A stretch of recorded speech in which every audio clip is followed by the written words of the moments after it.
Guys, balita. So, meron tayong tanggap dito ngayon sa shop na vintage na Rolex Datejust. So, dinala to ni Boss Michael. Noong una akala ko kasi reseller siya. So, tinanong ko, sabi ko, bebenta mo ba to? Ba't kailangan natin i-restore? Sabi niya, pang personal lang niya to. Ewan ko, sa tatay ba niya? Or, di natin sure no? Di natin sure, sir.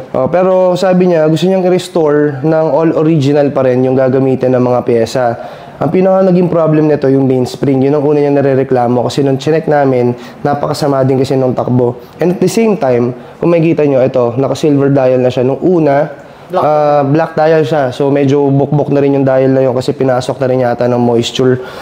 Pero sabi ko, kung meron kang dial, sige, hindi na natin nire-restore yung dial mo kasi medyo magiging magastos yun. Sige, palitan na lang natin, replace na lang natin. So, ito naman din yung dala niya.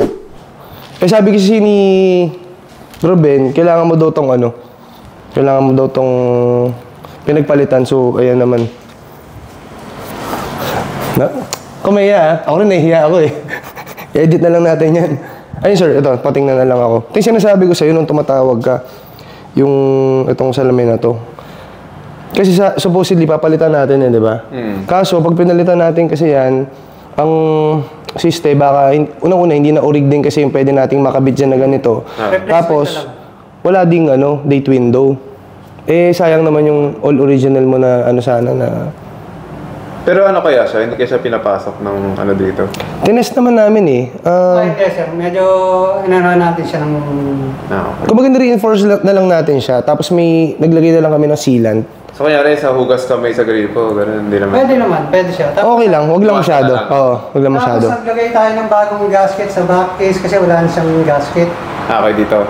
Tapos yung sa winding niya, okay na rin? Okay na, sir. Bago yung sa winding niya. So, yung pinagpalitan ko na sa inyo, sir, no? Nasa akin. Yung dial, nasa kanya na, Sa akin. Yes, sir. Nasa akin po. Sinuli ko na nung pumunta siya. Medyo lang eh. Ako nung una, pag ginaganya mo, syempre yung rotor yan. Ako rin nung una, sabi ko, larong maluwag Pero yung rotor lang naman yun. Kala ko sa kanya yung leather strap na nandito sa akin eh. Yung black. Doon. Nasaan, sir? Na leather strap. Dito, iniwan ko. Bakit ito yun? Sabi ko sa'yo eh. Sa ito ba? Yan. Sabi ko sa'yo, sa kanya to eh. Naglolo mo ako eh. Kaso hindi siya yung totaling Kasi kalawang ba yung... bronze yung hands niya. Then, etong bezel, so bronze din siya, medyo in-enhance lang natin ng konti. Okay. Sir, kunin mo na to. Bigyan mo na lang din sa mga mo. Ay, sige. Mga magagamit na yan. Kasi baka may business din kami. Yun! Ayun o. Ayan, business to business. Ganyan din ako nina, naiwan ko pitaka ko eh. Pag kailangan niya sir ng mga mattresses saka Uy, Uratex ba to? Ay, hindi. Pacific Dream. Okay. Bulacan.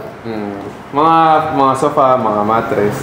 Kami mismo gumagawa. Mahilig ako magpagawa ng mga furnitures. Ito lahat, puro customize yan. Oo. Tapos ito, tinan mo, pina-green ko to na parang Rolex green. Kaya ako siya, pati doon, customize din yun eh. Pag may kailangan ka next time, sir, o kaya kanyari, repair niyan. Mali mo mas mo. Pwede naman next deal eh. Pwede naman tayo mag-ex deal, di ba? Baka may paparepair ka pa eh. Pag may nabili ulit. Pag may nabili ka ulit, dali mo lang dito. 15, sir, no? 15 sarado lang, sir. O syempre, narinig mo naman, di ba? 15 sarado. So, hindi tayo presyong commercial. Kasi usually, pag Datejust, ang initial na tanggap na yan is 20 to 25,000. So, tayo, yung 15,000 natin, ang ginawa natin sa Datejust ni Sir Michael, is nagpalit na tayo ng mainspring, nag-overhaul na rin tayo, meron na tayong buffing, lahat na, oiling regulation, lahat na yun, kumbaga package na yun. Sayang, hindi ko binenta nung... Good choice naman yan, sir, yung ginawa. Nung pandemic, umabot ng 800,000 yung sub na sa Rapid. Correct, oo. Pandemic kasi, pataasan yun, hindi pa bababa yun. Dami bumibili nun eh. Walang magawa sa pera yung mga tao nakatago sa bahay. Pero tama ka, at least tama yung desisyon mo, pinanegosyo mo. Kumita rin ako parang 100. Ganun. Nung binenta mo? Kasi 500. Tapos nabenta ko 595. Ayos na yun. Tsaka ano yun, good time to sell talaga nung time na. Kahit naman sa Bitcoin, kahit naman sa mga Bitcoin, di ba? Kung gano'n yung Pero may ginagawa. nag-ano konti, no? Parang Deep. hindi na 600 yung ganda. O sige, sir. Sige sir, maraming salamat. Ano, pumasok na? Ah, May AI to. bahala na si Mrs. Hindi, okay na. Thank you sir. Hazard lang ako. May isama ka? Meron naman. Ah, okay. Sige sir, thank you sa ulitin. Ulitin. Thank you. Ito ko na yung bagong setup ng Corona Gallery and Spooting Watch Company. So, pasok tayo.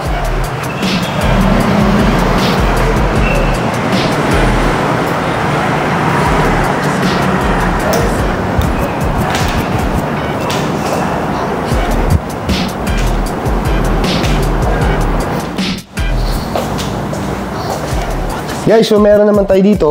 Siyempre, hindi mawawala sa spooting yung custom natin. Ito yung ibibigay natin sa mga pare. So, hindi na natin to siningil actually. So, libre na to. Pero, hindi ko alam kung anong event nila. Pero malapit na rin kasi yun. So, bubuin na namin to today. So, makita niya parang Mama Mary yan, diba? So, gagawin natin to today. Di-deliver natin to din mamayang gabi. So, tapusin lang natin. Ayan guys, so tapos na natin buuin itong dalawang relo na to na ibibigay natin dun sa mga pare, no? Dun sa event nila. Basically, nilagyan lang natin siya ng Mama Mary na parang design, no? So ito yung request lang sa atin ng kaibigan kasi natin. So hindi na natin to siya siningil. Para swertehin din naman tayo, di ba? Mali mo, swertehin tayo, pagdasal nila tayo. So, Dave, ito na yung mga relo mo. Dali namin sa'yo mamaya. Okay guys, so yun lang muna for today. Gumawa lang muna tayo ng vintage Rolex Datejust.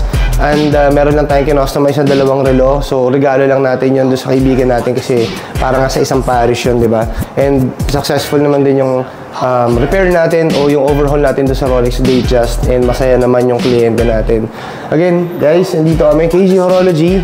Dito lang kami matatagpuan sa Banawe. Kung may mga kailangan kayo ipagawa, pa-service, mga luxury watch, vintage watch, kahit yung mga entry level, ginagawa din namin yan. So, punta lang kayo dito sa 549 RBL Place, Banawe, Quezon City. Dito kami sa loob ng Corona Gallery. May kita nyo kagad kami dito kasi along Banawe lang din talaga kami. So, ayun lang guys. Matagal tayo hindi nakagawa ng mga content. Matagal tayo hindi nakagawa ng video. I hope etong sinimulan namin ay magtuloy-tuloy na ulit. And I hope to see you guys dito sa shop namin. Okay?